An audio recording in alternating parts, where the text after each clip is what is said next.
உண்மையிலேயே சென்ற வகுப்புல நாங்கள் மதுபானம் அதற்கு ஒப்பான இந்த போதை வஸ்துக்கள் ஏன் ஹராமாக ஆக்கப்பட்டுச்சு, அது ஏன் கட்டம் கட்டமாக 4 ஆயத்துக்கள் அல்லாஹு தாலா இறக்கி இந்த மதுபானத்தை முழுமையாக ஹராமாக்கிறான் அந்த விஷயத்தை பார்த்தோம்.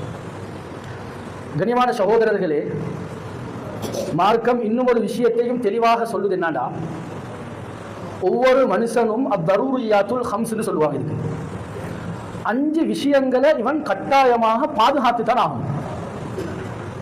இதுக்கு அத்தரூரியாத்துல் ஹம்ஸ்னு சொல்லுவாங்க. அப்படின்னா முதலாவது தன்னுடைய உயிர், இதை இவன் பாதுகாக்கத்தான் வேணும் கட்டாயம். 2வது இவனுடைய பணம், சொத்து செல்வம், இதை இவன் பாதுகாக்கத்தான் வேணும் கட்டாயம். 3வது இவனுடைய புத்திய கட்டாயமாக பேதலிக்க விடாம அதை கட்டாயமாக படிக்க வேண்டிய விஷயங்களை படிச்சு தீட்டி அதை பாதுகாத்து வச்சுக்கொள்ளும். 4வது அல்-இர்துன்னு சொல்லுவாங்க, மானம். ஒவ்வொரு மனிதனுக்கும் மானம் இருக்கு, இவன் இதை கட்டாயமாக பாதுகாத்து வச்சிடணும். 5வது சொல்லுவாங்க அத்தீன், மார்க்கம், இதையும் கட்டாயமாக இவன் பாதுகாத்து வச்சுக்கொள்ளும். அப்ப இந்த மதுபானத்தால, இந்த போதை வஸ்துக்களால, அதுக்கு பின்னால நாங்க யோசிக்கலாம் சில நேரத்துக்கு, அடே நபி ஸல்லல்லாஹு அலைஹி வஸல்லம் உடைய காலத்துல, சஹாபாக்களுடைய, தாபிஈன்களுடைய காலத்துல இந்த போதை வஸ்துக்கள் இருக்கலையே. இப்ப போதை வஸ்துக்கள் கண்டுபிடிக்கப்பட்டது 1864 நினைக்கிறேன். அது சில நோக்கங்களுக்காக வேண்டி கண்டுபிடிக்கப்பட்டுச்சு. கண்ணியமானவர்களே, என்ன நடக்கும்டா, இந்த முகத்தராத், இந்த மதுபானம், இந்த போதை வஸ்துக்கள் துஃப்ஸிடு குல்ல தாலிக், இந்த தரூரியாத் என்று சொல்லப்படக்கூடிய இந்த 5 விஷயத்தையும் இந்த மதுபானமும் இந்த போதை வஸ்துக்களும் முழுமையாக இல்லாமலாக ஆக்கும். அப்ப எப்படி ஹராம் என்ற முடிவுக்கு நாங்கள் எப்படி வார் என்ற ஒரு கேள்வி உண்டு எங்கள் உள்ளத்தில் உண்டாகும். அப்படிதான் ஏன் ஹராம் என்ற முடிவுக்கு வாரோம்டா மார்க்கம் சொல்லுது. மதுபானம் ஏன் கூடாது? நாங்கள் போன கிழமை பார்த்தோம், புத்திய அப்படியே பேதலிக்க வச்சிடும், அப்படியே புத்திய மாற்றி விட்டுரும், தன்னுடைய சுய கட்டுப்பாட்டை விட்டு அவன் அப்படியே தள்ளி போட்டு. இப்ப அங்க சொல்லுவாங்க மார்க்கத்தில் இஸ்கார், அதாவது போதை என்ற தன்மை அங்கே இருக்கு. அதே மாதிரி அது முகத்தராத் என்று சொல்லப்படக்கூடிய இந்த போதை வஸ்துக்களுக்கு தானே, கஞ்சா வைக்கலாம், அது இப்போ இருக்கக்கூடிய திண்மம் திரவமாக இருக்கக்கூடிய அந்த ஐஸ், அந்த உப்பு கட்டி போல வரக்கூடிய அந்த ஐஸாக இருக்கலாம், அல்லது ஏனைய இந்த டெப்லெட் வஸ்துக்களாக இருக்கலாம். இது இப்பதான் நாங்க விளங்கணும், என்னடா வரலாறு ஹிஸ்டரியை விளங்கணும். இது இப்பதான் இந்த காலத்துல தான் ஒரு வியாபார பொருளாக வாலிப பெண்களை சீரழிக்கக்கூடிய ஒரு பொருளாக மாறிடுச்சு. ஆனா இது ஆரம்பிக்கப்பட்டது எதுக்கு தெரியுமா? இந்த காலத்துல தெரியுமா? 1864 இந்த போதை வஸ்துக்கள், இந்த போதை ஏற்படக்கூடிய இந்த முகத்தராத்துகளை கண்டுபிடிச்சது அந்த ஆபரேஷன் பண்றாங்க தெரியுமா? வைத்தியர்கள் ஆபரேஷன் பண்ணிட்டு அந்த ஆபரேஷனுக்காக வேண்டி அந்த வலியுடைய தாக்கத்தை மனிதனுடைய உள்ளத்திலிருந்து இல்லாமலாக்கிறது, உடம்பிலிருந்து இல்லாமலாக்கிறதுக்காக வேண்டி அது கண்டுபிடிக்கப்பட்டுச்சு. இது முதலாவது கட்டம். 2வது கட்டம் என்ன தெரியுமா? அது மஷ்ரூபாத், அதாவது குடிக்கக்கூடிய குடிபானங்கள் இருக்கு, அதுல அது அப்படியே பல குருவிகள்ல, விலங்குகள்ல அப்படியே பொருத்தப்பட்டு அது அப்படியே கண்டுபிடிக்கப்பட்டுச்சு. நிறைய வரலாறு இருக்கு. 3வது இந்த கட்டம் தான் நாம் இந்த நூற்றாண்டுல பார்க்கிறோம். அது அப்படியே கண்டுபிடிக்கப்பட்டது, அது அப்படியே காலப்போக்குல டெவலப்மெண்ட் ஆகி இன்றைக்கு நாங்க இப்ப பார்க்கிறோம் அது ஒரு வியாபார பொருளாக மாறி சாப்பாடு அத்தியாவசிய தேவைகளை விடவும் அது முக்கியத்துவம் கொடுக்கப்பட்டு இன்றைக்கு மனித சமுதாயத்தை அழிக்கக்கூடிய மிகப்பெரிய ஒரு நஞ்சாக மாறி. இந்த அடிப்படையில தான் மார்க்கம் இதை கூடாதுன்னு சொல்லுது தானே. இந்த காரணம் இங்க பெற்றுக்கொள்ளப்படுது. அதாவது இஸ்கார், போதை, மதுபானத்தில் எந்த போதை இருக்குதோ அதுவும் இவைகளில் பெற்றுக்கொள்ளப்படுறதுனால மார்க்கம் என்ன செய்து முழுமையாக ஹராமாக ஆக்கிடுச்சு. கண்ணியமானவர்களே, இதுல வரலாற்றுல ஹிஸ்டரியில இதுவரைக்கும் இல்ல இதுக்கு பின்னால லாபங்களை பார்க்கறதுக்கு ஏதுமானு கேட்டா வரலாறு லாபத்தை பார்க்கறதுக்கு ஏறாது. வரலாறுல எங்கேயும் பார்க்கவும் இல்லை. எங்களுடைய இலங்கையிலையும் சரி, வெளிநாடுகளிலையும் சரி, 193 நாடுகள்ல எங்கேயும் யாரும் இதுல நிலவ கண்டதாக இல்லை. ஏண்டா இது எல்லா பாவங்களுடைய சாவியாக மாறும் சொன்னாங்க ஸல்லல்லாஹு அலைஹி வஸல்லம்.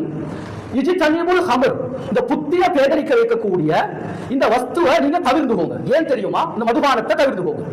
ஃபஇன்னஹு மிஃப்தாஹு குல்லி ஷர்ரி, இது எல்லா பாவங்களினுடைய சாவி என்ற கருத்தை ஸல்லல்லாஹு அலைஹி வஸல்லம் சொன்னாங்க.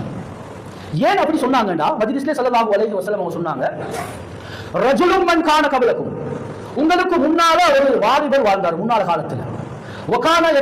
மிகப்பெரிய ஒரு வணக்கசாலியாக இருந்தாரு. யதாதுல் மஸ்ஜித், அடிக்கடி பள்ளிவாசலுக்கு வந்துட்டு போவாரு, பள்ளிப்புறா. ஆனா இடையில ஒரு பெண் என்ன செஞ்சாண்டா, இவனை வலிக்கெடுக்கணும், இந்த வாலிபரை வலிக்கெடுக்கணும் என்று ஒரு திட்டம் கொண்டு போட்டான். தன்னுடைய அடிமை பெண்ணிடத்தில் ஒரு சாப்பாட்டுக்காக வேண்டி, விருந்தோம்பலுக்காக வேண்டி வீட்டுக்கு அழைச்சா, அந்த வாலிபரும் போனாரு. கதவு மூடப்பட்டுச்சு. முன்னால பார்த்தா சொன்னாங்க ஸல்லல்லாஹு அலைஹி வஸல்லம், முன்னால ஒரு கத்தி ஒன்று வைக்கப்பட்டிருக்கு, ஒரு சிறிய ஒரு குழந்தை வைக்கப்பட்டிருக்கு, பக்கத்துல மதுபானம் வைக்கப்பட்டிருக்கு. இப்ப அந்த பெண் என்ன தெரியுமா சொன்னா, வாலிபரே நீ என்னோட தகாத முறையில ஈடுபடணும், இல்லாட்டி சுஹ்து, இந்த இடத்துல நான் கத்துவேன், மக்கள் எல்லாம் வந்து இதே இடத்துல ஒன்ன கொண்டு போட்டு வைத்துருவாங்க. இப்ப இந்த வாலிபர் யோசிக்கிறாரு, ஒரு ஆத்மாவை கொலை செய்யவும் முடியாது, இவரோட விபச்சாரத்தில் ஈடுபடவும் முடியாது, பயங்கரமான பாவம். இந்த தண்ணீர் வஸ்து, இந்த மதுபானத்தை கொஞ்சம் குடிச்சா என்னது என்று சொல்லி முழுமையாக கொஞ்சம் எடுத்து குடிச்சாரு, போதை ஏறிச்சு.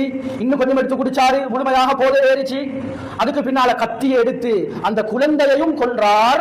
அந்த பெண்ணோடு மானக்கேடான செயலிலும் ஈடுபட்டார் என்ற விஷயத்தை சொல்லிட்டு தான் ஸல்லல்லாஹு அலைஹி வஸல்லம் அவங்க சொன்னாங்க, அய்யுஹன் நாஸ், ஏ மக்களே, இஜ்தனிபுல் ஹமர், மதுபானத்தை தவிர்த்து கொள்ளுங்கள், ஃபஇன்னஹு மிஃப்தாஹு குல்லி ஷர்ரின், இது எல்லா பாவங்களினுடைய சாவி என்ற கருத்தை ஸல்லல்லாஹு அலைஹி வஸல்லம் அவங்க சொல்லியிருக்காங்க. கண்ணியமான சகோதரர்களே, உலகளாவிய ரீதியில லாபமும் இல்லை, ஆகிரத்தை மையமாக வச்சு பார்க்கக்கூடிய நேரத்தில் லாபமும் இல்லை. சரி, உலகத்தில் என்ன லாபம் இல்லை? உமர் ரலியல்லாஹு அன்ஹு சொல்றாங்க வந்து, ஈயாக்கும் வல் ஹமர், இந்த மதுபானத்தை நான் உங்களுக்கு எச்சரிக்கிறேன், ஃபஇன்னஹு மிஃப்தாஹு குல்லி ஷர்ரின், அதாவது இது எல்லா பாவங்களுடைய சாவியும் தான். அது மாத்திரமல்ல, மத்ஹபத்துன் லில் அக்ல், ஒரு மனிதனுடைய புத்தியை அப்படியே மாற்றக்கூடிய, பேதலிக்க வைக்கக்கூடிய ஒன்று முதலாவது. இரண்டாவது, மத்யாத்துன் லில் மால், பணம் இதுதானே, பணத்தை வீணாக ஆக்கி விட்டுடும். இன்னைக்கு நாங்க பாக்குறோமா இல்லையா?